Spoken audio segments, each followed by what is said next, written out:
ಚಂದವದನೇ ಓ ಚಂದವದನೇ ಓ ಚಂದವದನೇ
ಗಮನೆ ಒಂದಿಂದೆ ಬಾಳದೇರ ನೆಳೆಯಲು ಬಾಳದೇರ ನೆಳೆಯಲು ಕಂದರುಮಯ ಮಂದಿಯನ್ನು ವಂಶಕೀಯ ಓ ಚಂದನೆಯೇ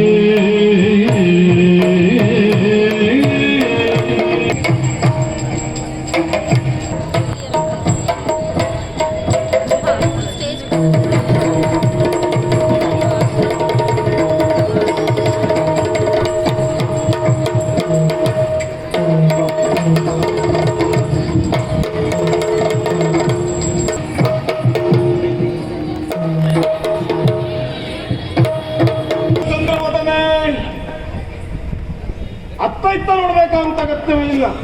ನಿನ್ನನ್ನೇ ಕರೆದು ಹೇಳಿದ್ದು. ನನ್ನ ಕರೆದೇನಾ? ಓ ಶಾಂಭವಿ, ನಾನು ಬರುವಾಗ ಯಾವ ತಂದಿರವುದನ್ನು ಕರ್ಕೊಂಡು ಬಂದೇನು ಅಂತಕೊಂಡು. ಅಲ್ವೇ ಅಲ್ಲ, ನಿನ್ನನ್ನೇ ಕರೆದದ್ದು. ಯಾಕೆ ಅಷ್ಟು ಚಂದ ನೀನು? ನಿನ್ನನ್ನು ಹೊಗಳಬೇಕು ಅಂತ ಆದ್ರೆ ಸಾಲದ ಸಾಧ್ಯವಿಲ್ಲ. ಹಾಗಾದ್ರೆ ನೀವು ಹೋಗ್ಲು ಬೇಡ, ಒಂದೇ ನಾಲ್ಗೆ ಉಂಟಲ್ಲ. ನಾನೇ ಹೊಗಳ್ತೇನೆ. ಹೊಗಳಲೇಬೇಕು ಎನ್ನುವ ಕಾರಣಕ್ಕಾಗಿ ಬಂದದ್ದು. ಆಹಾ, ಅದೆಂತ ಬದನ, ಮುಖದಲ್ಲಿ ಚಂದ್ರಮನ ಸದನ, ಕಣ್ಣದು ಕಾಮನ ಬಾಣ, ಅದರದಲ್ಲಿ ಮಧುಪಾನ, ಲಲ್ನೆಯ ಸೀಮಂತ ಬಣಿ ಜಗದೊಳಗೆ ಅತಿ ಚೆಲುವಿನ ಕಣಿ, ತಪ್ಪೊಬ್ಬರ ಕಳಪಡಿಗೆ ನೀನೇ ಶ್ರೇಣಿ ಎನ್ನುವುದರಲ್ಲಿ ಅನುಮಾನವೇ ಇಲ್ಲ. ಸತ್ಯ ಹೇಳು, ಎಲ್ಲ ಹೆಣ್ಣು ಮಕ್ಕಳ ಮುಂದೆ ಇದನ್ನೇ ಹೇಳುವುದ ನೀನು? ನಿನ್ನಲ್ಲಿ ಮಾತ್ರ ಹೇಳುವುದು. ಕೆಲವರನ್ನು ಕರುಣೆ ಮಾಡಬೇಕು. ಆ ನೆಲೆಯಲ್ಲಿ ನಾ ಇದ್ದವನೇ ಖಂಡಿತವಾಗಿ. ಹಾಗಂತ ನಿನ್ನ ರೂಪವನ್ನು ನೋಡಿದ ಅಕ್ಷರ ನನಗನ್ನಿಸುವುದು ಹೀಗೆ. ನೋಡಿ, ಆ ಬಾನಿಯಲ್ಲಿ ಚಂದ್ರಮ ಮೂಡಿ ಬರ್ತಾನೆ. ಹಾಗಂತ ಆ ಚಂದ್ರಮನ ಬೆಳಕೆನ್ನುವುದು ಈ ಭೂಮಿಗೆ ಅಗತ್ಯವಿಲ್ಲವೇ ಇಲ್ಲ. ಯಾಕೆ? ನೀನೇ ಬೆಳಕೊಡ್ತೀಯ. ನಿನ್ನ ಮುಖಮಂಡಲದಲ್ಲಿ ಆ ಚಂದ್ರಮ ಮನೆ ಮಾಡಿದ್ದಾನೆ ಎನ್ನುವುದೇ ಸ್ಪಷ್ಟವಾಯಿತು. ಅಷ್ಟು ಮಾತ್ರವೇ ಅಲ್ಲ, ಇನ್ನು ಈ ಇಳೆಗೆ ದೇವೇಂದ್ರ ಮಾಡಿದೆ ಆಗುವಂತ ಸತಿ ಅಲ್ಲ, ಆ ರತಿಯ ಅಗತ್ಯವೇ ಇಲ್ಲ. ಯಾಕೆ? ಇಲ್ಲಿಗೆ ಬರುವುದಿಲ್ಲ. ಬರಬೇಕೆನ್ನುವಂತ ಅಲ್ವಾ? ರತಿ ಬರುವಂತ ಅಗತ್ಯವೇ ಇಲ್ಲ. ಯಾಕೆ ಈ ಮಾತು? ಯಾಕೆ ಈ ಮಾತು? ಯಾಕೆ? ನೀನು ಇದ್ದೀಯಲ್ಲ, ನಿನ್ನಂತ ರೂಪವತಿ ಇದ್ದ ಮೇಲೆ ಅವರು ಬರುವಂತ ಅಗತ್ಯವೇ ಇಲ್ಲ. ಖಂಡಿತವಾಗಿ. ಹಾಗಂತ ನಿನ್ನ ಕಂಡ ಮರುಕ್ಷಣದಲ್ಲಿ ನಿನ್ನನ್ನು ವರಿಸಬೇಕು ಎನ್ನುವ ಹಾಗೆ ಮನದ ಬಯಕೆ ನನ್ನದು. ಹಾಗಾಗಿ ನಾನು ನಡೆಸುವಂತ ದೋಣಿಗೆ ನಾವಿಕೆ ನೀ ಆಗ್ತೀಯೇನೆ.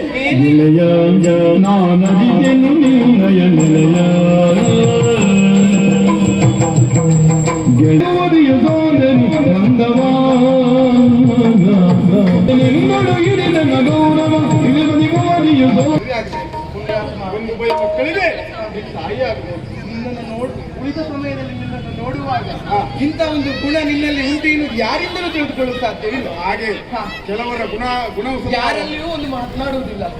ಏಕಾಂಗಿಯಾಗಿ ಒಂದು ಕಡೆ ಕೂತ್ಕೊಂಡಿರ್ತಾರೆ. ಆದ್ರೆ ಇವತ್ತು ಹಾಗಲ್ಲ, ನನ್ನ ಮುಂದೆ ಬಂದು ನಾನು ನಿನ್ನನ್ನು ಮದುವೆ ಆಗಬೇಕು. ಶ್ರೀಮಂತ, ಅಂದು ನಿನ್ನನ್ನು ನಾನು ಗೆಳೆಯನಾಗಿಯೇ ಗುರು ಮಠದಲ್ಲಿಯೂ ನಿನ್ನನ್ನ ಗೆಳೆಯನಾಗೇ ಕಂಡೆ. ಎಂದೂ ನಿನ್ನನ್ನ ಗೆಳೆಯನಾಗೇ ಕಾಣ್ತೇನೆ, ಮುಂದೆಯೂ ಸಹ. ಇಲ್ಲ, ಈ ಹುಚ್ಚು ಮಾತು ಬೇಡ.